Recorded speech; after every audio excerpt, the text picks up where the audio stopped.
draft for the first match of today's triple header, RRQ Hoshi and Falcon Esports. Again, that first game is crucial for momentum.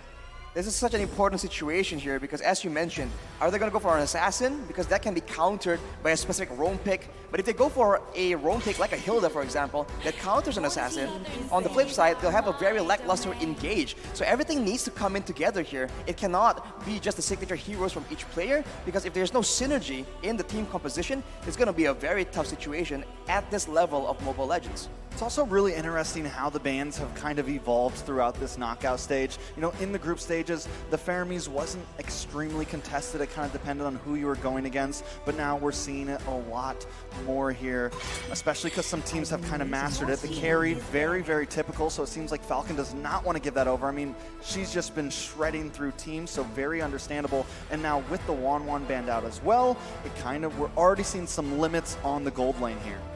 I'm surprised too, you know, I mean, especially after yesterday where we just saw at one point all those assassins being banned out here. But I feel like both these two junglers are very versatile enough in their own way that if they don't want to start on the assassin junglers, we have seen pretty much everybody in the M4 tournament do pretty well on those tanky jungler picks, right? You've got the Barretts, you've got the Martis, who isn't banned out just yet. So you can go that route, build around a multifaceted play style, because if you notice the trend here, teams that are, you know, let's say have the all-star junglers, right? If they're shut down, things kind of fall apart, right? So at this point in the stage of the knockouts, you need everybody in their lanes, in their roles to play the part, right? And you start that, of course, here in the draft. The Kaja being taken out as well. This is another hero that has constantly popped up, like we just mentioned. Big playstyle potential, big playmaker potential. And last ban for Falcon, is it going to be a roamer? Is it going to be another marksman here? Or even possibly the mid lane, because Eve is... Okay, never mind. Eve is taken out. I was going to say, Eve was open. Fanny's open though as well. Same thing with Fanny. The blue. A lot of things are open right now for the side RRQ, but Falcon set themselves up for a possible, you know, swap. Like Exactly. Having the flexibility is insane, but this is going to be Joy still be able to be flexed around, but we've seen it in the hands of R7. It just wreaks havoc in the backline, basically denies any kind of follow-up when your main engager engages. So against Falcon, this will be a strong pick, but the glue comes in almost instantly, so this is something they definitely want to abuse in this game. At this point, you can pretty much leave Fanny open, because any team that does chance for it, that goes for that Fanny pick, you know that you're going to have to protect the Fanny's resources the whole time, right? That purple buff. And that's why you see no one take it just yet. Like you guys mentioned, Joy has been doing wonders, especially in the XP lane with that Vengeance, causing havoc like you mentioned, Arashi. And on the flip side, Falcon able to pick up the Glue and the Fredrin. Two great options, right? We've seen how utility Fredrin can be and tanky, but also Bonchan with a quote here, it's already difficult this time against RRQ. It's already a different strategy because of the addition of Coach Arcadia. They drastically improved their macro, and I think it helps a lot. What do you expect from a Filipino coach? All right, so at the end, he's still showing some Filipino pride, even though he's complimenting RRQ. Fair play. But now with the two more picks for RRQ, we'll have to see. Is it going to be the mid lane? Is it going to be the roamer? It will be Lunox and the Grok. And right now, this is the confusing part, right? These heroes can very much still be flexed around, and that is the very confusing factor. That is why flex picks are really good against teams that are a bit more one-dimensional. We'll have to see though, because Falcon has shown themselves that they can just come out with some really unexpected picks. Yeah, I mean, literally all three of those heroes can go to a few different places. So RRQ not showing their hands one bit. Now on the side of Falcon, they picked up that Fredrin, and he had a really rough start in the group stage. He had like a 69% pick rate, but a 39% win rate.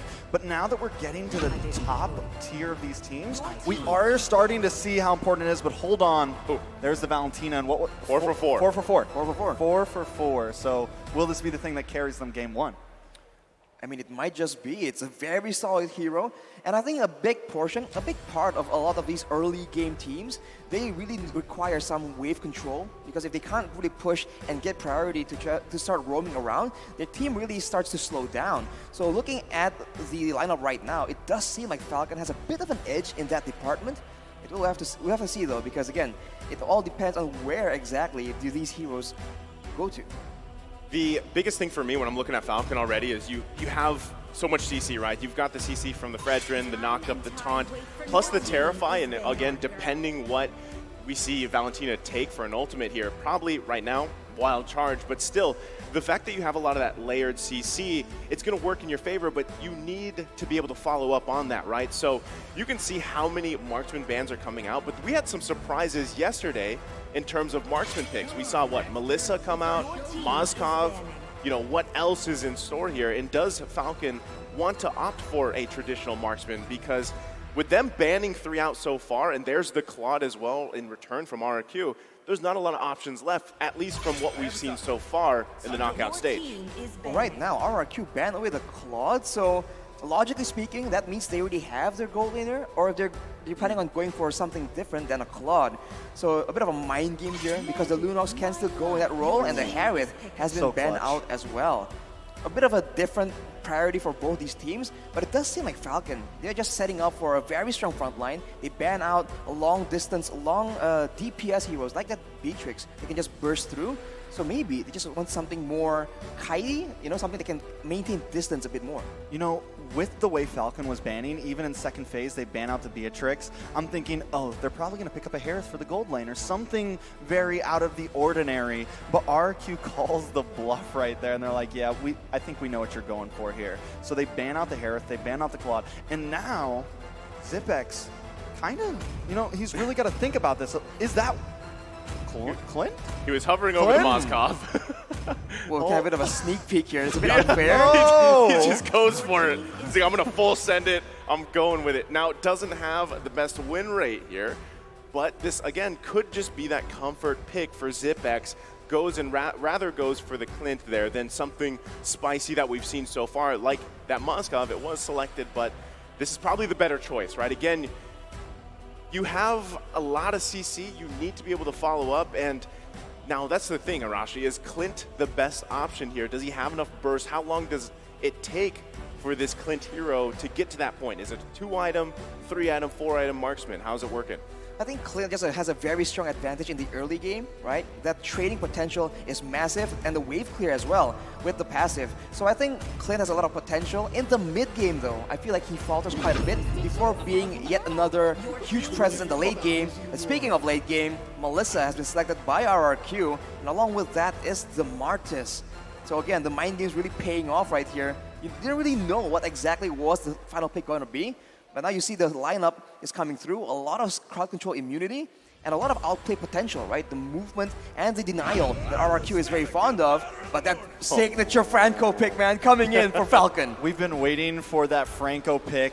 Quick notice, though, onto the gold lanes. You mentioned how Clint is supposed to be kind of strong in the early game, but now with this Melissa, you have such range, such poke in that laning phase. It's going to probably give Clint a little bit of a hard time. Now, Clint, not a whole lot of mobility in those team fights in the mid game, but he can, if he can get a good positioning. If the rest of his team can pocket around him, he can output a lot of damage, plus some nice true damage from the passive. So there is some possibilities. He builds with the Endless Battle, but it's going to come down to really big, how well can Naomi peel for him? How well can they stack that CC and protect him throughout that mid phase? Well, I'm just wondering, you know, with that last pick from Falcon, if we're going to take a trip to Hook City again, because the highlights, man, that guy had, it just seemed unreal. And I know RRQ is probably prepared for that. And I like the Melissa pick as well, because we actually saw this yesterday, the interaction that ultimate provides, that micro decision, and a lot of times turns the tides for those team fights, especially when we're talking about, lately we've seen so many under turret plays, whether they're looking for the sandwich angle or they're just trying to collapse down on a tier 1 turret even, and that's crucial. You know, if you have that in your repertoire, basically, to work with it, and the Melissa is that great pick, but still, I was talking about CCs from Falcon. RRQ Hoshi has great CC as well, but we are loading up into the land of Dawn here for the first series of the day. RRQ Hoshi versus Falcon. Off the bat, Zipex with a very aggressive emblem choice here. The killing spree being used to ensure that, I guess he can go a bit more aggressive and chase for those very valuable kills in the early game. But R7 with the Mystery Shop, with the Vengeance, as we mentioned, very dangerous, but Clay gets hooked in, the sustain will be enough, but Falcon already showing dominance in this early game. Yeah, already a big hook, already a lot of aggression from the side of Falcon, and this is exactly what we wanted to see. This is exactly what we thought they would bring. Well, off to a decent start. I mean, it's a pretty stalemate right now. Oh, big pick on Albert. He will be able to get away with ease, though, but it does look like they want to keep on bringing some aggression. Justin going to come up, trying to get the Terrify on Vin. Ken moving in as well, bringing Vin down to about half health. He's going to try to get away with this. Gets a nice defense. Wow. Wait, will he get the dash? Ken trying to catch him, just can't, though. That was a very close situation, and this is why you can't really just go aggressive against Falcon, because they will punish you. And look at these hooks, man. Barely misses onto Clay, but of course that is so dangerous, and that is something that is going to be at the back of their minds right now. there it is, right? I was just talking about that in the draft. Falcon is ranked first in first blood rate with 93.33%.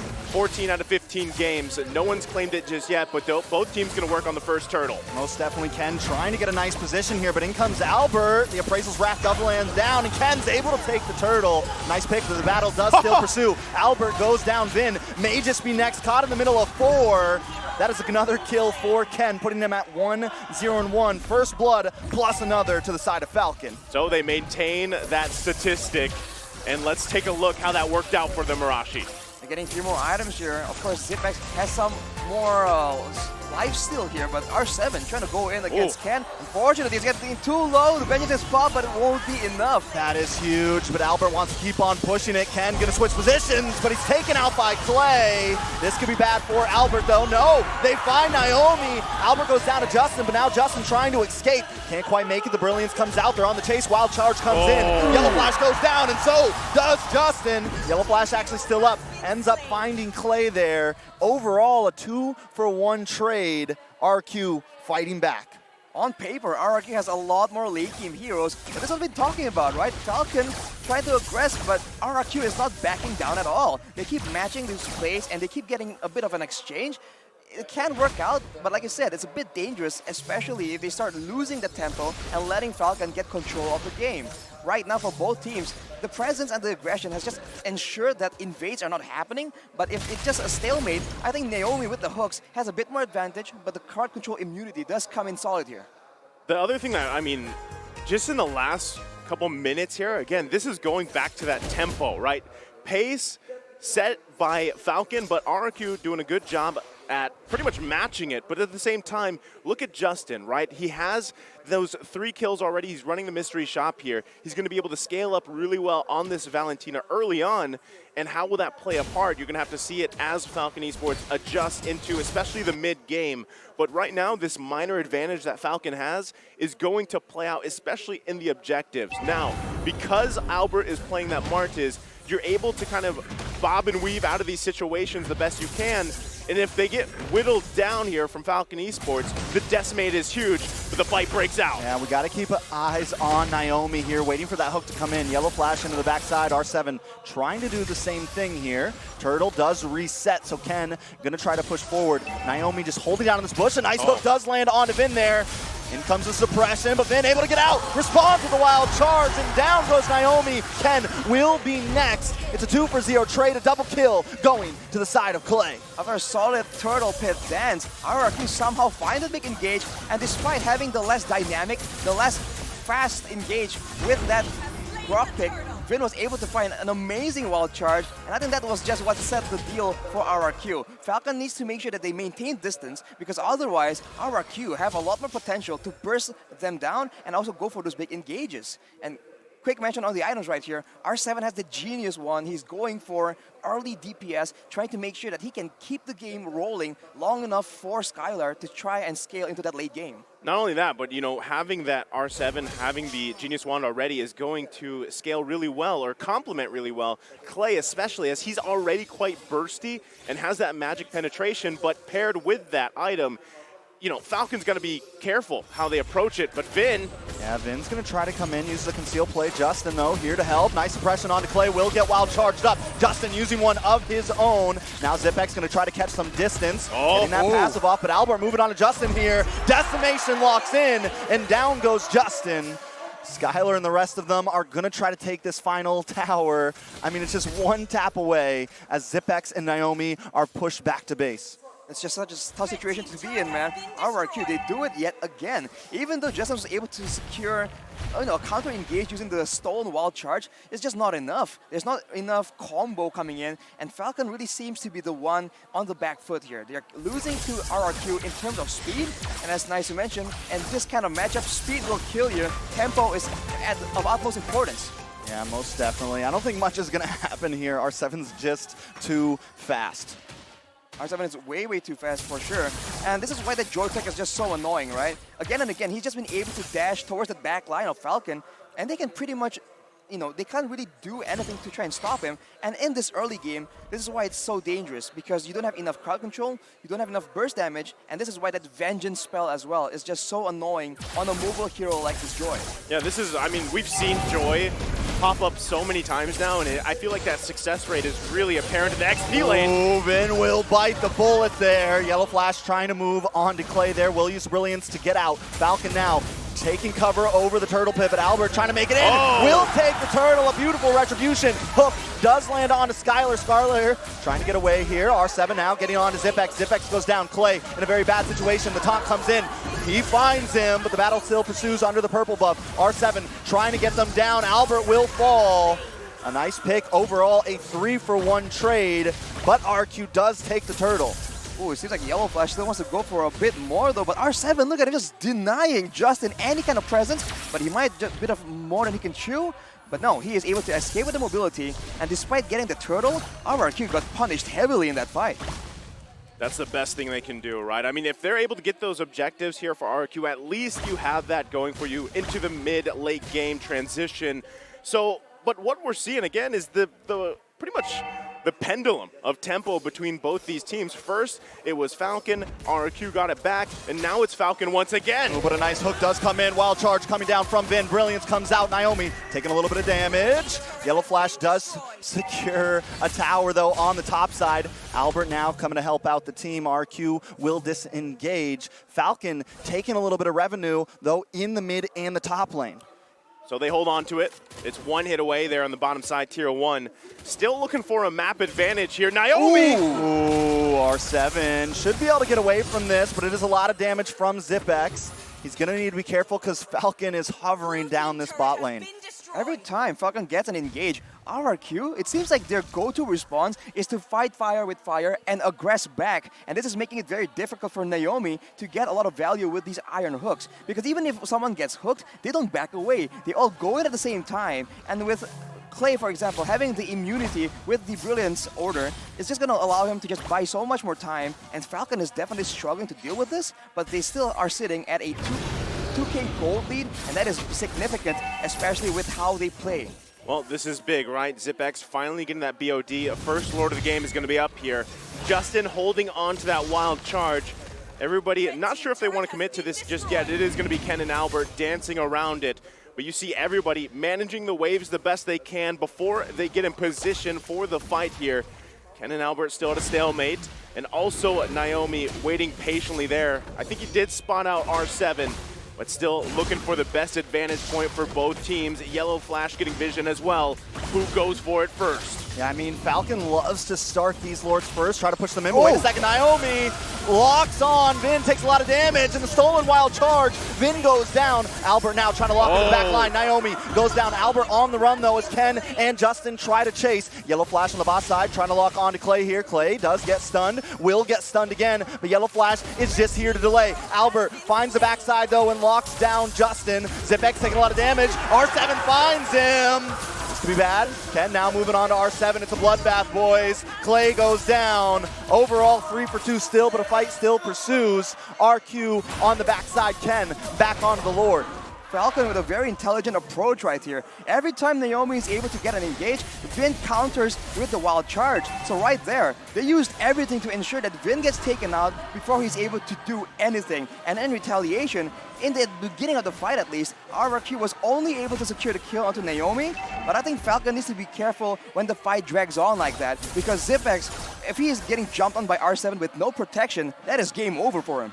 Yeah, I'm thinking the exact same thing, man. You know, we saw that there. R7 just unleashing on the backside, especially in those extended fights. And once again, we find ourselves in the Lord dance. Both teams still looking for positioning. Pretty much more or less the same thing. Is it going to be Naomi that lands the hook here first? As everybody gets situated, ZipX trying to get that orange buff. Lord's going to go ahead and reset.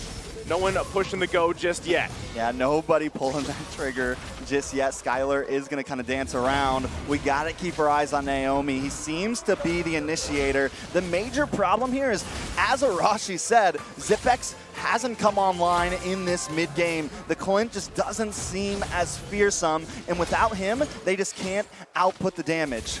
But you can see tanky items are being built by the side of Falcon, so the damage, the burst potential from RRQ is slowly but surely dissipating.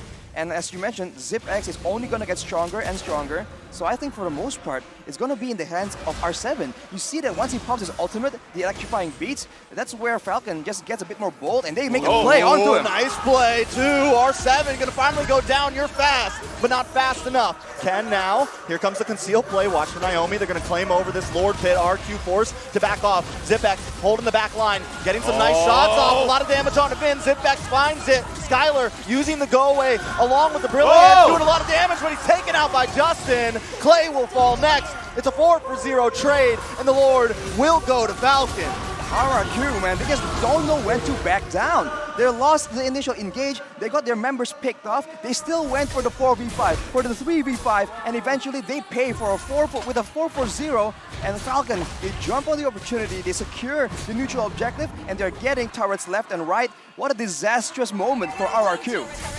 Big disaster there, and at the same time, ZipX just picked up the Malefic Roar, so now this damage for that Clint's going to be even more online at this point. And it's crucial, right? RRQ is going to have to defend against this one. Yes, they were down a member earlier on. They still decided to fight it.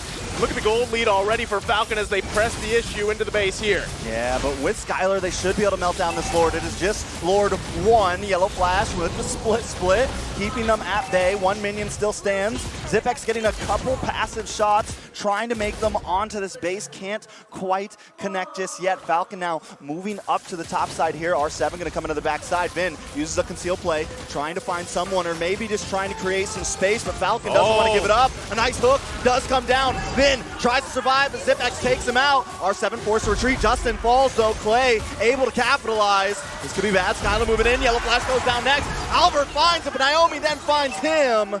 This is what we call pushing the tempo. Another hook, but R7 still going to press it on. He wants to keep pushing. ZipX can't get away from it. R7! Man, this joy is online. Ken and Naomi forced to retreat. Clay with his back, but R7 keeps on pushing under 2 towers. But the hook comes in. Falcons trying to find something, but just can't. They just keep fighting and fighting, and eventually they will come out on top. This is the RRQ playstyle, and it's so nerve-wracking because you have no idea what's going to happen. What is for sure though is that the marksman right here is just playing such a key role in these big team fights, man. Whenever Skylar is able to free hit, you see that Falcon just start getting shredded. But if you can see, if ZipX is the one left alone, he is the one dealing that damage. So it just seems like for both teams, the pickoff, the burst is what matters, right? If Falcon can get a pickoff first, RRQ start to falter. But if RRQ can get to the back line, that is where Falcon are forced to retreat with all their members unless they want to lose ZipX or Justin. I just think it's so perfect that basically this matchup comes down to tempo, and you have the joy here with the beats, right? Yeah, so, you know, that's how we saw it unfold. But, I mean, you make good points here, Arashi, and at the same time, you have to take note, RRQ with that play, that defense and initiation, they whittled down that gold lead. What, 5K at one point here for Falcon? So now they put themselves in a position again where they can be very confident in this next Lord coming up in about 10 seconds. And really, if they can find a pickoff early on, that's going to be the best case for them. R7 already picking up a Divine Glaive here. Finn with the Immortality. Those are crucial for this next Lord fight. It's just how they play, man. They go for a solid late game picks, but they just keep going at you and trade kills, and they're going for a fight again. Ooh, that is a big resource wasted. Vin trying to get the wild charge down. Suppression does lock on to R7, but he may be able to escape this. Has the shield. He's not trying to escape. He wants to find a kill, and he finds it, but he pays the price. Yellow Flash is going to lock on. He's sitting on top of Albert right now. Ken goes down to the backside. Skylar finds a beautiful angle, and now they're going to disengage a 2-for-1 trade to the side of RRQ. Honestly, man, the DPS coming from RRQ is just so lethal right now. Melissa and a Lunox in the late game is the worst of both worlds for the members of Falcon, but Naomi still finds that hook, man. It's insane. Definitely insane, but the hooks just don't seem to be enough right now. Play will take the Lord. Yellow Flash will get knocked up. Vin gonna go down to the Immortality. Won't survive that one. Yellow Flash, though, is on top of Albert here. He's gonna try to back off, but Skylar found him. Locked on. Yellow Flash forced to flash away. This is looking a little grim for Falcon.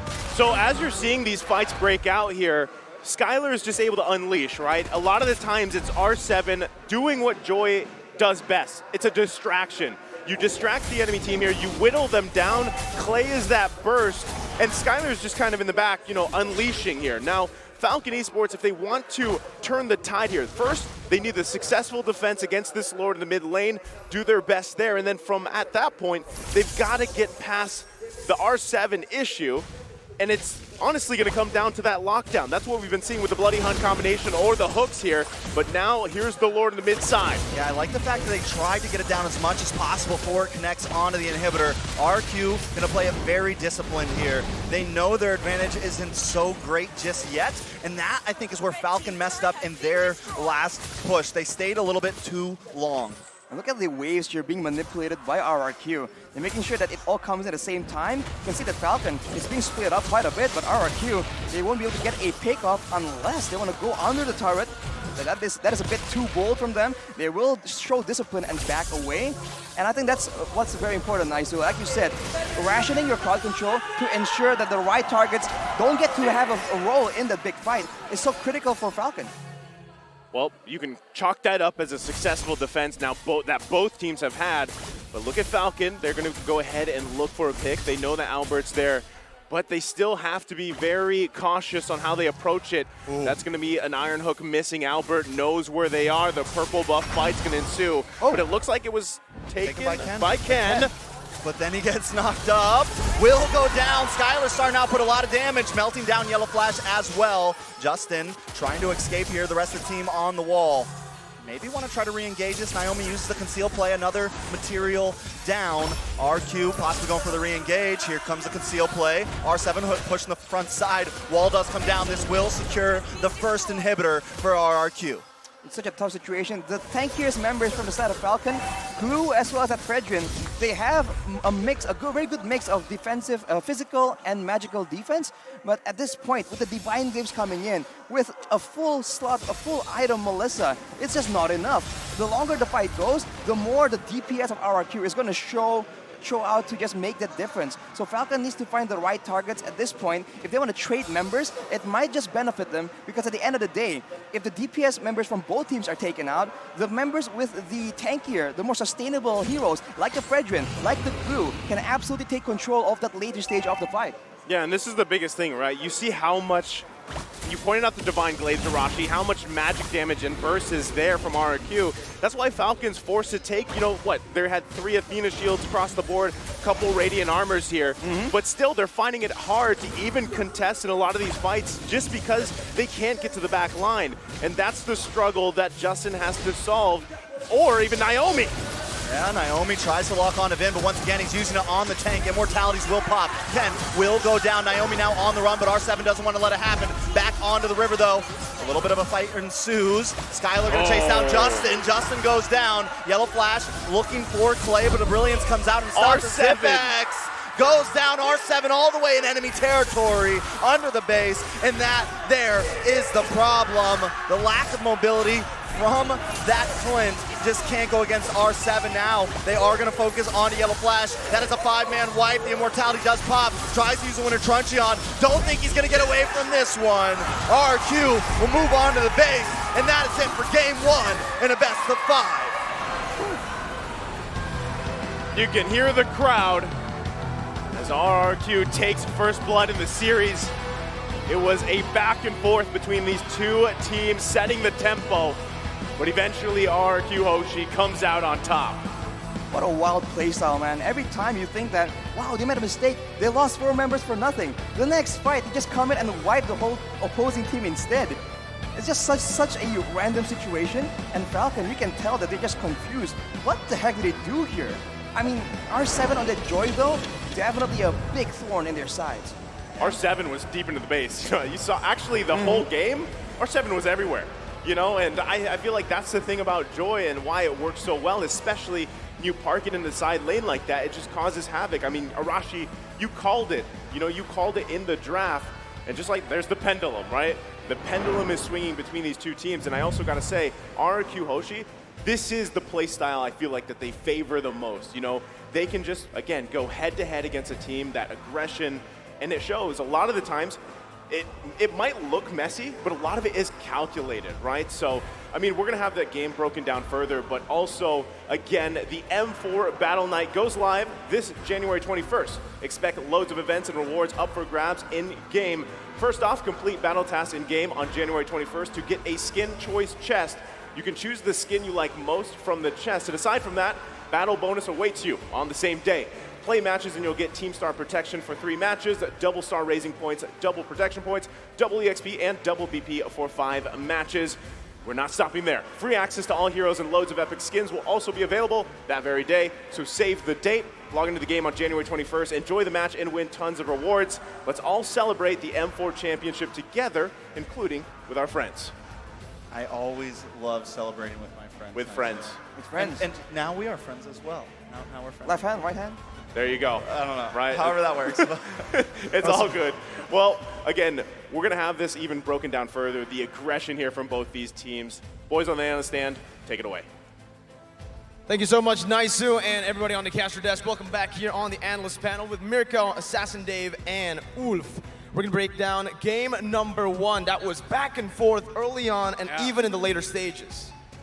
Oh, we saw that there was a lot of control for Falcon already. They're doing their game, they're playing their game, I mean, with Naomi just landing the hooks. They have the burst damage in the early stages with the Clint. But then again, Clay and Skylar happened in that game. That's how they turned it around. It's all about the power spikes hitting, right? And RRQ really waited for that Lunox and Melissa to hit those late game power spikes to finally take control of the game. But Dave, we actually had a discussion here, right? What could a Falcon actually picked up earlier on if they wanted to really control that early game? Yeah, absolutely. There were a lot of problems with Falcon's draft. Early phases seems okay, but you saw the mid to late game. Just feel like they're lacking damage. Every time Naomi land a hook, land the ultimate, the target doesn't die. And then when you have a pick comp like that, it's going to be a lot of problem. We're talking about maybe you can take out a Brody or even a Bruno, right, for some damage. Yeah. But, and especially the last team fight, you saw how Franco with the ultimate on the Grok, and he just stayed alive. Yeah.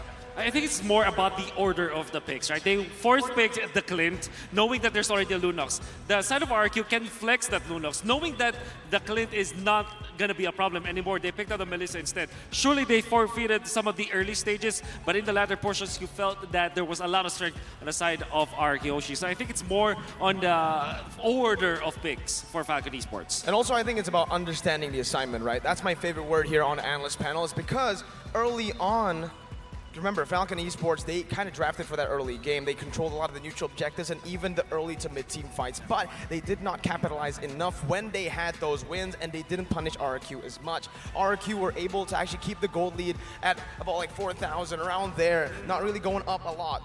And that's how RRQ were able to build this comeback, right? They were so patient, and look at how they were allocating the gold over to Skylar and Clay on the Lunox. That, and on top of that, Naomi was constantly targeting the Grok. We're mentioning they're already kind of missing damage. Yeah. And if you use the ultimate on the Grok, you saw that, I think, one turtle fight when Naomi ulted the Grok, and they don't have enough damage to burst Grok down, that's when RRQ turn the entire fight around. Because if you waste all your important skills, especially the most crucial ultimate in the entire game for the side of Falcon, it's kind of GGWPs for the side. Yeah, I know.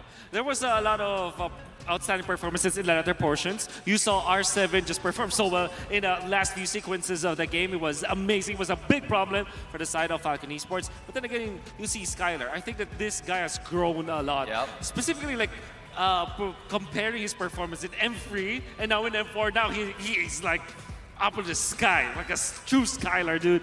He played so well and played it so aggressively. And was, even when they're not farmed yet, he was very aggressive already in the map. And I think this is the style that RRQ needs to constantly be going for, right? They're a team that really likes team fighting, very heavily mechanical based. So if that's the way they like to play, complete the drafts in this style of play almost every single time. Because if not, then you'll see what happened yesterday up against Blacklist International, right? Up against Blacklist, it felt like in these drafts when they didn't get that team fight or skirmish heavy compositions, they really just fell flat. But now we are going to take a look at the item build. And honestly, for me, my eyes are set on Skylar. Like, look at that.